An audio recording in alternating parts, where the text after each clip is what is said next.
Welcome to the deep dive.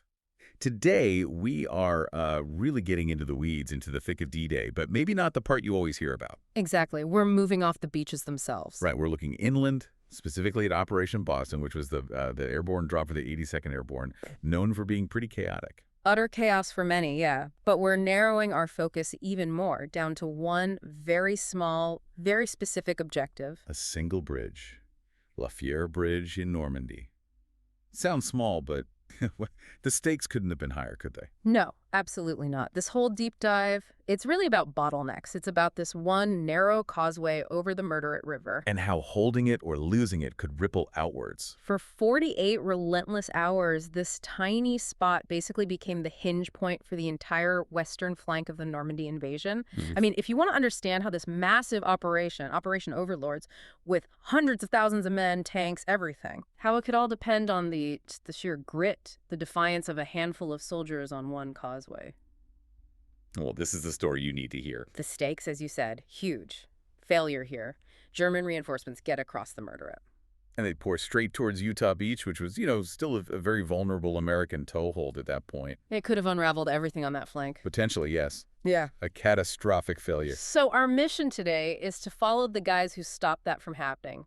A company, 505th Parachute Infantry Regiment, the PIR part of the U.S. 82nd Airborne. The All-Americans. And their brutal defining stand at La Fière. Okay, let's set the scene. It's early morning, June 6th, 1944. Maybe 1:30 a.m., Operation Boston is underway. And for most of the 82nd Airborne, it's going badly wrong almost immediately. The drop was just scattered everywhere, wasn't it? Oh, massively scattered. You've got heavy anti-aircraft fire, the flak tearing up the sky. Pilots are getting forced off course. Navigation aids maybe weren't working perfectly. So guys are landing miles from where they're supposed to be. Miles. Sometimes completely isolated, maybe finding one or two other guys from their plane, maybe nobody. Just dropped into the darkness in occupied France trying to figure out where on earth they are. That sounds terrifying. Pure chaos. It was. I mean, our sources, the accounts from the men, they make that very clear. Highly trained soldiers, sure, but suddenly they're improvising from minute one. Where am I? Which way is the objective?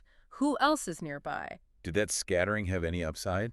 Maybe confusing the Germans? Well, yes and no. It definitely stressed German communications. They started getting reports of paratroopers landing, all over the place, small groups popping up everywhere. So it caused confusion. It did. But strategically, for the American plan, it was bad. The whole idea was to seize key bridges and crossroads quickly before the Germans could react properly. Scattering made that incredibly difficult. Okay, but amidst all that confusion, there's a company, 505th PIR. They seem to have drawn the lucky straw. Or just had incredibly skilled, incredibly brave pilots. Their C-47 transport pilots flew, as the records say, straight and true. Straight through the flak. Apparently so. They ignored the chaos around them and dropped a company almost perfectly on their designated drop zone. Right on target, right at 1:30 a.m. That's a massive difference maker right there. Huge. Life-saving, probably.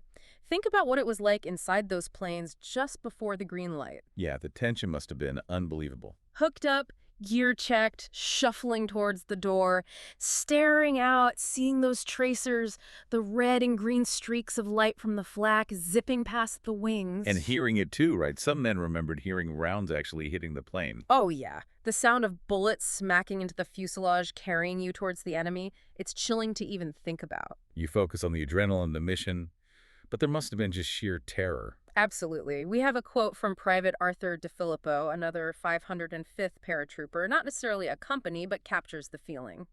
He recalled thinking, just before jumping, all I did was pray to God that he would get me down safely and then I would take care of myself. Wow.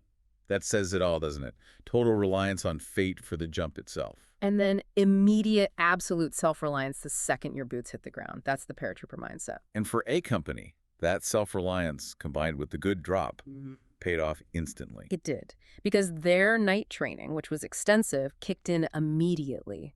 The company commander, Lieutenant John J. Dolan, within about half an hour of landing, he finds this distinctive T intersection of two dirt roads. And he recognized it. Instantly, from meticulous map study. He knew exactly where he was, and crucially, he knew the path south toward his objective. The Murderate River Bridge at La Fière. That immediate orientation while other units are still lost. That's invaluable. Totally. And it allowed them to assemble incredibly quickly because they landed together and because the NCOs, their sergeants, were so effective. How many did they gather? A company managed to assemble about 90% of its strength. 90% in roughly an hour before dawn even broke. That's astonishing compared to the stories of guys wandering for days. It really was almost unheard of for the Normandy drops. It speaks volumes about their training, their leadership, and yeah, that bit of luck with the drop. So, picture this.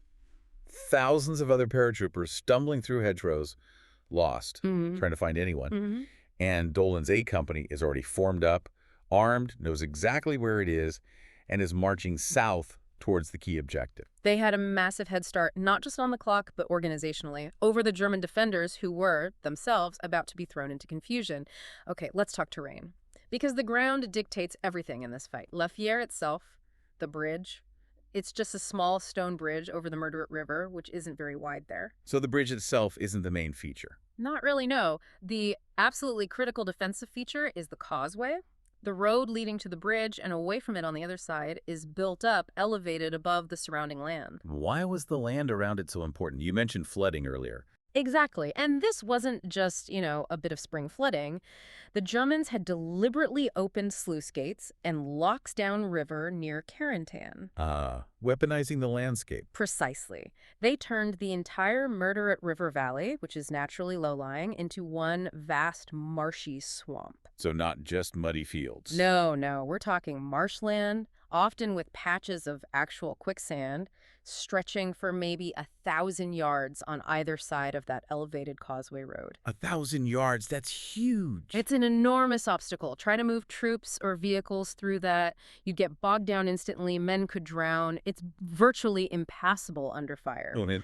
Which means the only feasible way to attack or defend the bridge is straight down that narrow, elevated causeway road. There's no room to maneuver, no way to flank easily. It's a perfect choke point, a natural funnel. Absolutely perfect. It completely neutralized any advantage the Germans might have had in numbers because they couldn't bring those numbers to bear effectively. They had to come straight at the defenders. Okay, so a company needs to hold this elevated road.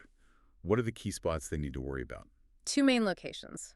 Just south of the bridge, on the German-held side, there's the Manoir. It's a small, sort of stucco manor house. Good potential observation post or strong point for the enemy. Right, and the other? Further west, maybe half a mile down the causeway, is the little hamlet of Kakini. That's where the main German forces in the immediate area were likely concentrated. Gotcha. So who were these German forces? Who was a company actually up against? The main unit in that sector was the German 91st Air Landing Division. That's the 91 Luftland Division. They were stationed just west of Saint-Mère-Église, specifically positioned to counter any Allied landings in that area. Air Landing Division sounds formidable. Were they? Well, on paper, maybe, but the reality was quite different. The 91st was a relatively new unit, only formed earlier in 1944. So not veterans of the Eastern Front or anything? No, not battle-hardened. They were under strength, their training was incomplete, and crucially, they had major logistical problems. Like what? A severe lack of transport was a big one.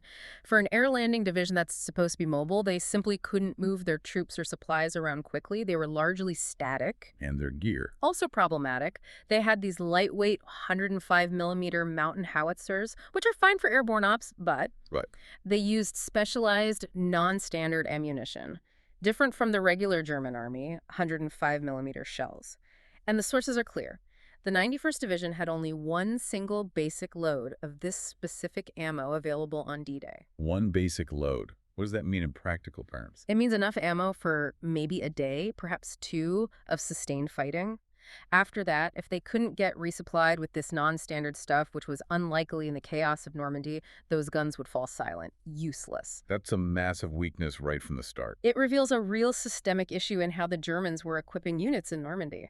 Scrabbling things together. And what about tanks? Did they have any armor support? They did, attached armor, but again, it's interesting. It was Panzer Replacement and Training Battalion 100. Keyword there is training. Not a frontline combat unit. Not primarily. And their equipment, it was almost comical. They had about 25 tanks in total. Only one of those was a German tank, a Panzer Mark III, which itself was pretty outdated by 44. Okay, one German tank. What were the rest? Captured French tanks from the Battle of France in 1940. Mostly Renault R-35s and Hotchkiss H-39s. Tiny, slow, thinly armored small guns. Seriously. They're using 1940 French tanks against the Allies in 1944. That's what they had. It sounds ridiculous. And in open country, yeah, a Sherman would make short work of them. But the causeway. But on that narrow, elevated causeway, flanked by impassable marsh, suddenly their obsolescence matters a bit less. Their armor could still stop small arms fire. Their little cannons could still chew up infantry positions. They were still a threat in that specific environment. A localized threat, but a real one. Yeah. Okay, so the Americans are landing, scattered but causing confusion. How quickly did the Germans realize what was happening? Very quickly. Reports of airborne landings reached German Corps Command just 11 minutes after the first paratroopers jumped. They knew something big was happening almost immediately. And then came a stroke of pure luck for the Allies. Or bad luck for the Germans. General Lieutenant Wilhelm Falle, the commander of that 91st Division we just talked about, Yeah. he'd been away from his headquarters at a map exercise or meeting in Rennes, I believe. He's rushing back to his unit as the invasion starts. And drives right into the middle of it. Drives right into an assembly area for scattered paratroopers from the 508th PIR, led by a Lieutenant Malcolm Brannan. What happened? Brannan's men just opened fire on the staff car, killed Falle and his aide instantly, didn't even know who they'd shot at first. Wow. Taking out the division commander right at the crucial moment. Exactly. There's a great anecdote about the report going back up the chain. General Matthew Ridgway, the 82nd Airborne commander, apparently reacted with his typical dry wit. What did he say? Something along the lines of, well, in our present situation, killing division commanders does not strike me as being particularly hilarious. But I congratulate you. I'm glad it was a German division commander you got. Huh. Classic Ridgway. But the impact on the Germans. Devastating. Losing the division commander threw the 91st into complete disarray right when decisive leadership was needed most. Command and control just collapsed. By 3:30 a.m., only 2 hours after the first drops, German command had lost all effective communication with their own troops defending the La Fière bridge area. So, a company is marching south, organized and on target. While the enemy facing them is effectively leaderless and blind. The stage is set for the first clash. Okay, so the Germans are confused, leaderless in that sector. Let's get back to Dolan and A Company moving south. How did they approach the bridge? They moved cautiously but purposefully down this narrow dirt road. It ran parallel to a massive Normandy hedgerow, which gave them excellent concealment. That pre-mission map study paying off again. Yeah, absolutely. They knew the terrain, and their discipline was impressive. There's an account of a German motorcycle dispatch rider speeding past them, heading east towards Sainte-Mère-Église. Did they let him go? They held their fire. Dolan knew maintaining surprise and reaching the bridge objective was far more important than taking out one motorcycle. Smart move. So they get close to the bridge, maybe 700, 800 yards out. Yeah, and the lane they're on splits. The ground ahead, leading toward the start of the causeway proper, opens up into a field, maybe 100 yards deep. Exposed ground. Exactly. Dolan anticipated this would be where the Germans would set up their first line of defense, probably a machine gun nest covering that open approach. And was he right? He was spot on. As soon as they started probing forward, tragedy struck. Lieutenant Donald Coxon, leading 3rd Platoon, insisted on going forward with the Point Scouts himself. Leading from the front. Commendable courage, but in this case, fatal. Just as they moved into that open area, a German machine gun opened up from the far side of the field. Coxon and one of the scouts, Private Ferguson, were hit and killed instantly. First bloodshed for A Company. How did Dolan react? He's lost an officer right away. He had to adapt fast. He ordered 2nd Platoon, under Lieutenant Presnell, to try and flank around to the right towards the bridge itself, using whatever cover they could find. And Dolan. Dolan, along with Major James McGinnity, he was the battalion executive officer who'd somehow joined up with Food. A company during the assembly took 3rd Platoon, the one that just lost Coxon, on a flank around the left. Their job, take out that machine gun. Did Presnell make it to the bridge? Yes. 2nd Platoon's flank to the right was relatively successful. They reached the bridge area mostly intact. But the left flank sounds like it didn't go as smoothly. Not at all. It was far more costly. McGinnity was leading the way, Dolan right behind him. They were moving along another one of those thick, high hedgerows on their left. Yep, yeah. Suddenly, intense German fire rifles, submachine guns just erupted, seemingly coming right through the dense leaves and branches of the hedgerow itself. Through the hedge? Germans must have been positioned just on the other side, firing blind or maybe seeing movement. The volume of fire was incredible. Major McGinnity was hit immediately and killed. Another senior officer down. Yeah. This is happening fast. Incredibly fast. Dolan dove for cover, finding an empty German foxhole. He described the fire as so intense he could literally see the leaves on the hedge shaking from the bullets ripping through. Pinned down. Completely pinned down for about an hour, firing back with his Thompson submachine gun whenever he could. And the casualties kept mounting. Lieutenant McLaughlin, who was 3rd Platoon's assistant leader, and his radio operator were both hit in that same burst of fire. McLaughlin died later from his wounds. Just devastating losses for one platoon. Absolutely brutal. But then, strangely, the German firing just stopped, died away. They pulled back. Why? Dolan figured they must have pulled back. Again, it likely goes back to that lack of command control on the German side. Maybe they ran low on ammo, maybe they had no orders to press the attack. Who knows? So Dolan gets a breather. A crucial one. He used the lull to reorganize the survivors, consolidate his position, and finally push forward to secure the bridge span itself. They had taken it. But the area wasn't totally clear yet, right? The Manwar, that house south of the bridge. Right. As they were setting up defenses, they spotted movement in the Manwar. Turned out 10 or 12 German soldiers were holed up on the 2nd floor. Another firefight. A short one, maybe 20 minutes. Dolan and his men engaged them. Given the close range and the paratroopers' firepower, it was over relatively quickly. The Germans surrendered. Who took them prisoner? Some troopers from the 508th PIR, who were starting to arrive in the area as reinforcements, took charge of the prisoners. So by mid-morning on D-Day, a company, despite taking heavy hits, had seized its primary objective. The Fière Bridge was in American hands, but holding it was going to be the real test. Exactly. Taking the bridge was phase 1. Dolan knew, absolutely knew, a German counterattack was coming, and it would likely involve armor. He had to prepare fast. Reinforcements started arriving, though, right? They did, crucially. By about 2:30 in the afternoon, they had solidified control of the eastern side of the bridge. And then key figures arrived. Major Frederick Kellum, the actual battalion commander, finally reached them. Okay, so command structure is getting back to normal. Somewhat. Kellum arrived with Captain Dale Royston, who was the battalion S3, the operations officer. Very important staff role. And they brought more troops. Yes, they brought headquarters elements with machine gun and mortar teams, a platoon from B Company, other stray paratroopers who'd been rounded up, and significantly, a platoon of combat engineers. Engineers ready to blow the bridge if needed. That was the grim contingency, yes. If they couldn't hold it, deny it to the enemy. Priority 1, though, was to hold. So how did they set up the defense on that causeway? They worked fast. Remember that elevated road, the narrow choke point? First, mines. The engineers laid mines across the roadway itself. Smart. Slow down any tanks. Then they found a broken-down German truck nearby and physically pushed it onto the road near the eastern end, creating another physical obstacle.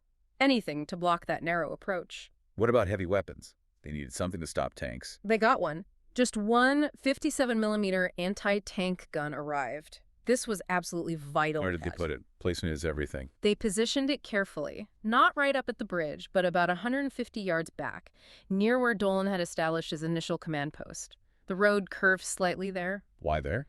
It gave the gun crew a bit more cover from direct fire from the bridge itself, but crucially, it still provided a clear, straight line of sight, a good field of fire right down the length of the causeway. They could hit anything coming across. Okay, one proper anti-tank gun. What else? Bazookas. The primary anti-tank weapon for the infantrymen.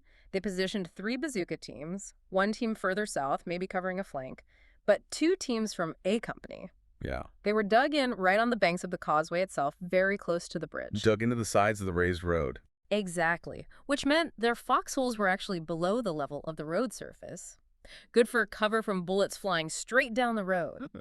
But to actually fire their bazookas at an approaching tank, they had to physically stand up, expose their entire upper bodies above the level of the road, completely vulnerable to enemy fire.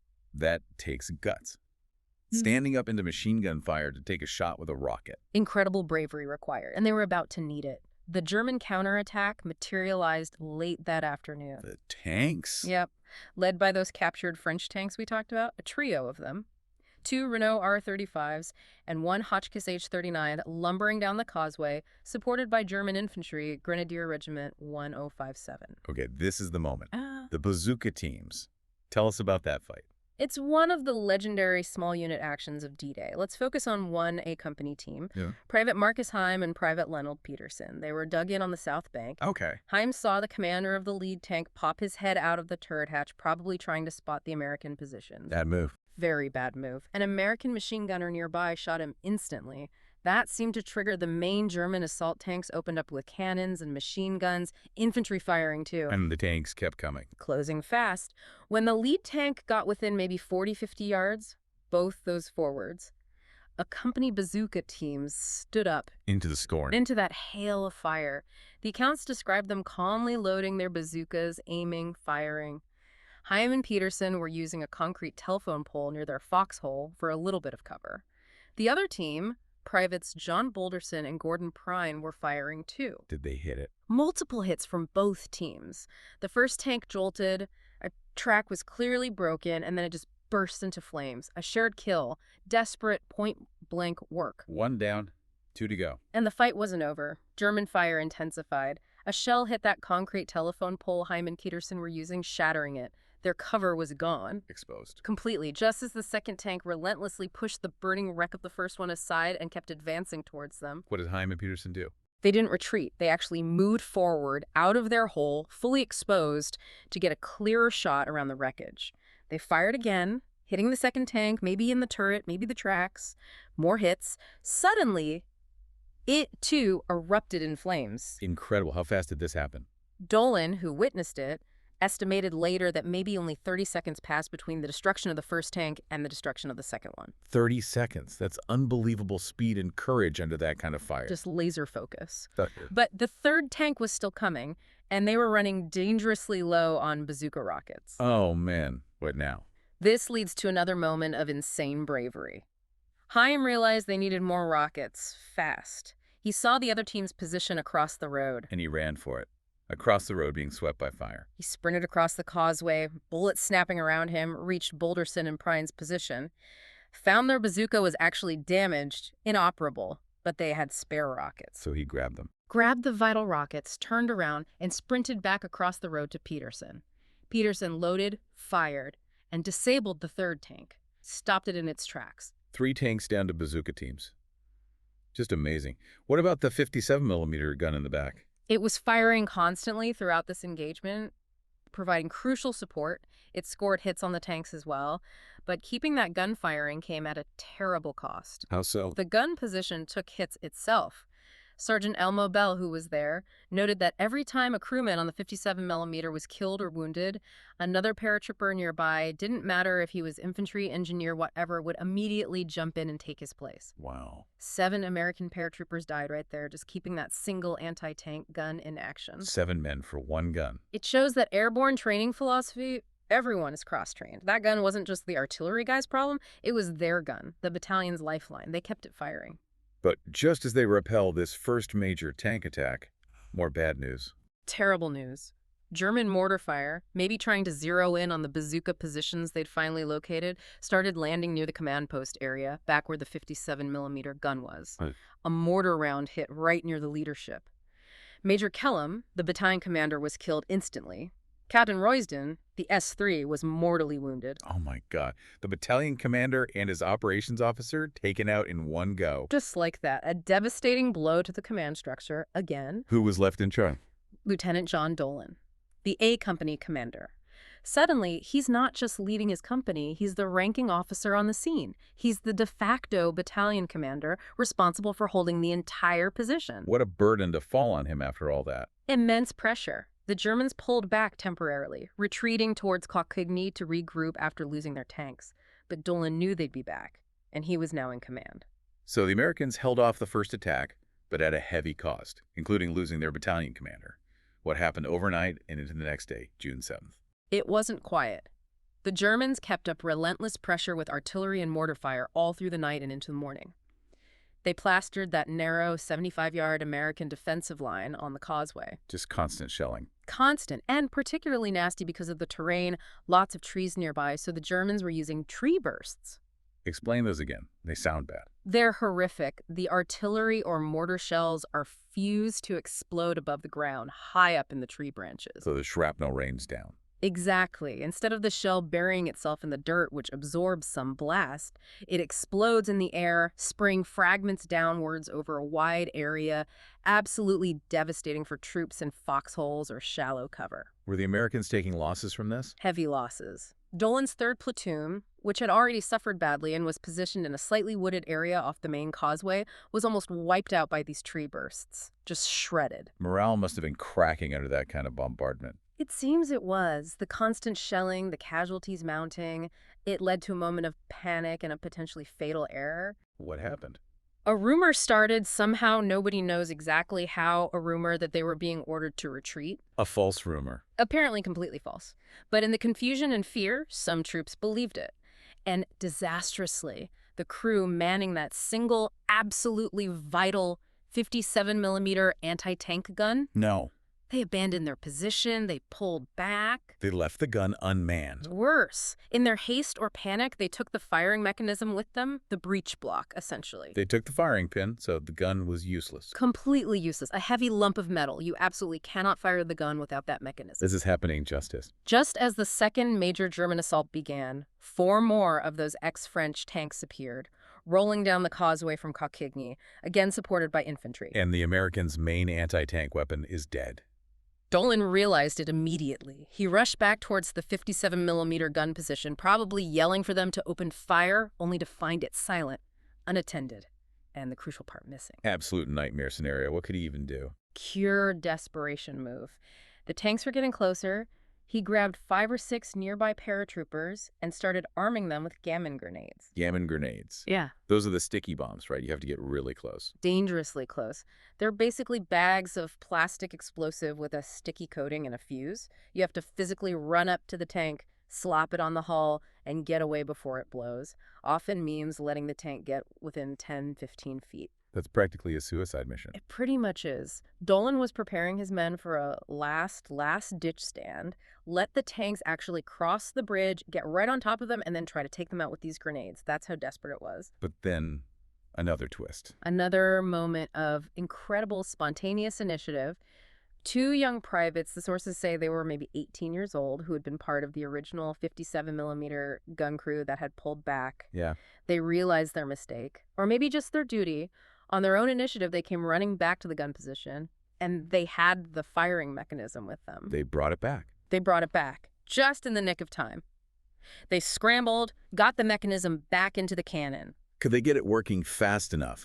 The tanks were coming. They did. Within minutes of them returning, the 57mm gun roared back to life, fired once, twice, knocked out the 2 lead German tanks, stopped them cold right there on the causeway. Wow.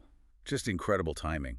Saved by 2 privates who changed their minds. Saved the entire position, arguably, because now, with those 2 fresh wrecks added to the 3 from the day before, The causeway is completely blocked. utterly impassable for vehicles. 5 knocked-out tanks choking that narrow road. The remaining 2 German tanks in this assault couldn't get through. They had no choice but to pull back again. Tank threat neutralized again. But the infantry? The German infantry didn't give up yet. They pressed forward using the smoking hulks of the destroyed tanks on the causeway for cover. But still bottlenecked, right? Still completely bottlenecked. That flooded marshland on either side was still doing its job for the Americans.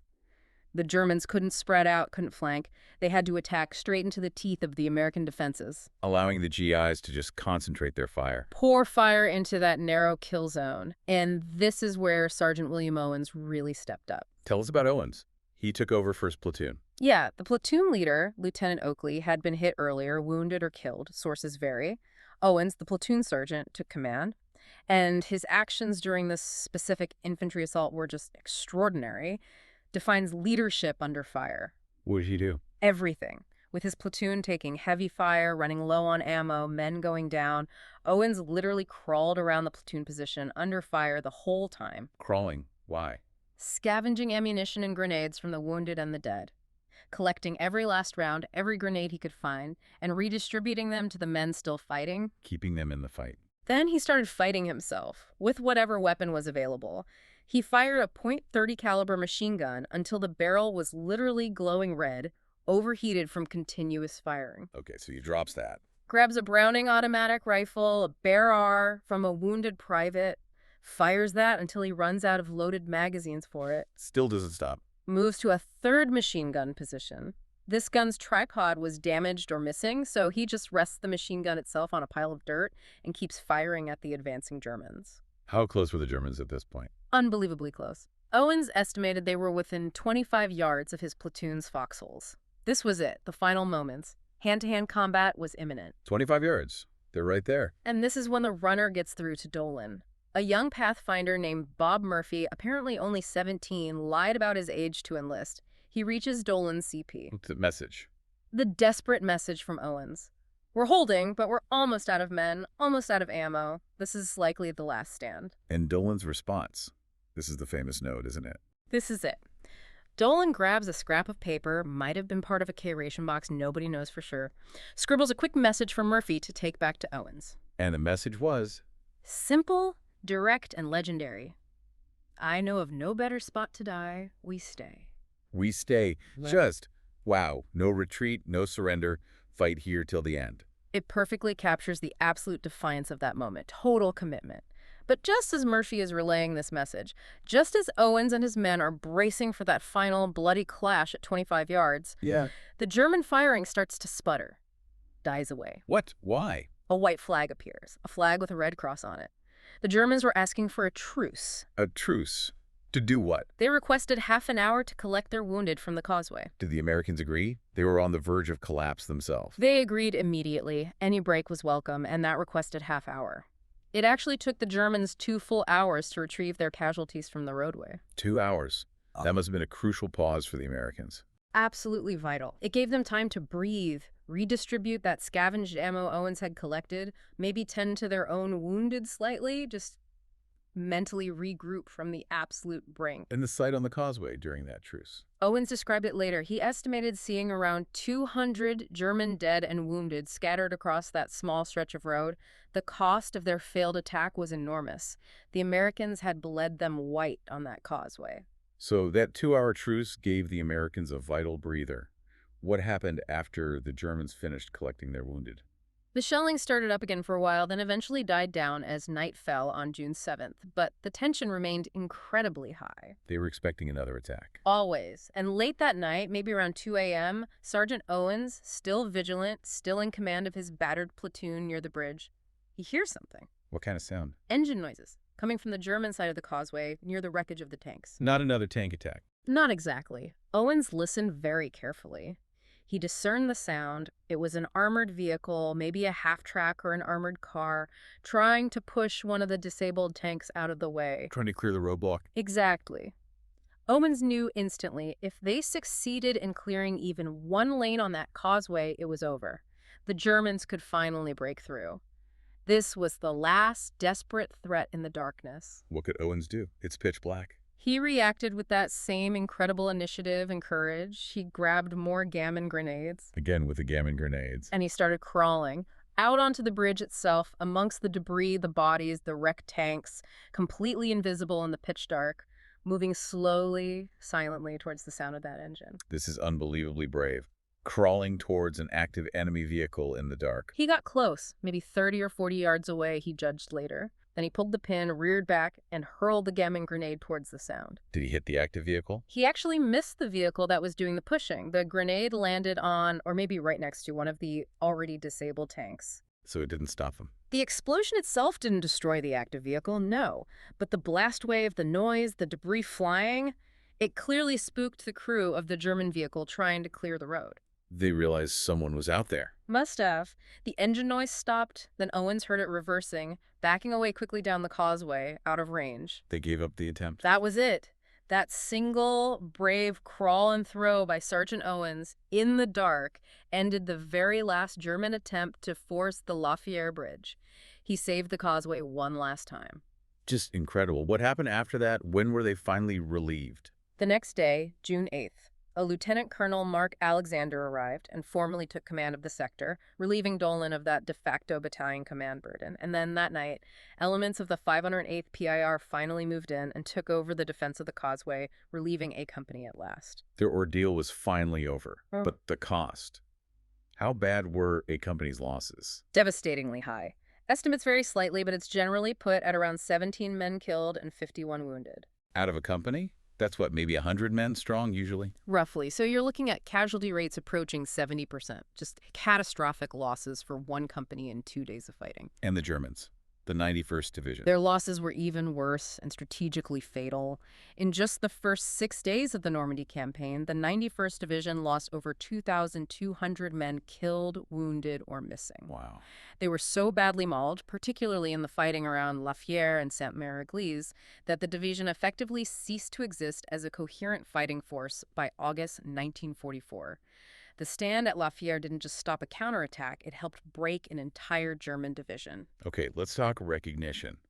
Such incredible bravery. Surely medals followed. Yes, definitely. The bazooka teams who stopped that first tank attack, Marcus Heim, Lennel Peterson, John Boulderson, Gordon Prine, they all received the Distinguished Service Cross, the DSC. America's second highest award for valor. Absolutely deserved. Clearly earned. Their actions were textbook heroism with those bazookas. What about Sergeant Owens? His actions seem equally, if not more, impactful over the whole battle. Did Dolan put him in for the DSC? He did. Lieutenant Dolan strongly recommended Sergeant William Owens for the Distinguished Service Cross, detailing his leadership, his fighting with multiple weapons, the scavenging of ammo, and that final, crucial gammon grenade action that stopped the Germans clearing the bridge. So Owens got the DSC too? No, he didn't. What? Why not? It was denied. The recommendation was turned down. Dolan himself later commented on this, very cryptically, just saying that the denial of Owens' DSC was, quote, a story in itself, but he never elaborated on what that story was. That's baffling. Yeah. And frustrating. A story in itself. What could that even mean? Politics, bureaucracy. We just don't know. It remains one of those lingering historical mysteries. Owens was clearly a hero of the highest order at La Fière. Did he receive any recognition later? He did. He was promoted to staff sergeant, and later, during Operation Market Garden in Holland in September 1944, he performed similar acts of bravery and leadership and was awarded the Silver Star for those actions. A Silver Star is a high honor, of course, but still. Feels like something was missed regarding La Fière. It certainly seems that way based on the accounts. A real irony. But regardless of individual medals, the strategic impact was undeniable. Absolutely. The collective actions of the 82nd Airborne in those first few days, anchored by this incredibly tough stand at La Fière, were critical. They secured the western flank, prevented that potentially disastrous German counterattack against Utah Beach, and allowed the thousands upon thousands of Allied troops landing on Utah to push inland and begin the long, hard fight towards Germany. That small bridge, held by so few, enabled so much. #tag outro. So we've really drilled down today, haven't we, into this tiny patch of ground, the La Fière causeway, that became just monumental on D-Day. It really drives home how sometimes, in the midst of these vast, complex military operations, everything can pivot on one small point. And not necessarily on a general's map board, but right there on the ground with a handful of soldiers. Exactly. It wasn't a grand strategic decision made in a headquarters that held La Fière. It was the focused grit, the sheer determination of men like Dolan, Owens, Heim, Peterson, and all the others in A Company and the supporting units. A single bridge, held against tanks with shoulder-fired rockets, one anti-tank gun kept firing by sheer sacrifice. And just an absolute refusal to break. That's what held the line. What really stands out for me, thinking back through the whole fight, is that adaptability. The chaos of the drop, the command structure repeatedly collapsing. Yes. Leaders getting killed, the gun crew initially faltering, yet individuals stepped up. Dolan taking battalion command, Owens leading his platoon, the privates bringing back the firing mechanism. It was leadership and initiative bubbling up from below. And that core message from Dolan, we stay. It wasn't just words, it was the ethos of that entire defense. It really was. That willingness to potentially fight to the last man for that objective because they understood its importance. That's the legacy of the 82nd at La Fière. The human cost was terrible, but their stand made a crucial difference. It really makes you think, though, hearing the full story, especially about Sergeant Owens, crawling around under fire, fighting with 3 weapons, that final grenade throw, and then learning his recommendation for the Distinguished Service Cross was denied, with Dolan calling it a story in itself. What is that story? That's the provocative question, isn't it? It leaves you wondering about the whole process of battlefield awards. Was it paperwork? Was it timing? Was there some kind of internal politics or friction we'll never know about? Why does one incredible hero get the medal, and another, seemingly just as deserving for actions at the same place and time, doesn't get that same level of recognition? It's a fascinating and frankly slightly unsettling question about how history remembers valor, how merit is judged in the fog of war and its aftermath. a mystery buried somewhere in the records, or maybe just the memories, of the 505th PIR. Something to definitely mull over. That intersection of incredible bravery and, well, the often opaque machinery of military recognition. Absolutely. A complex footnote to an amazing story of courage. Something to keep thinking about until our next deep dive.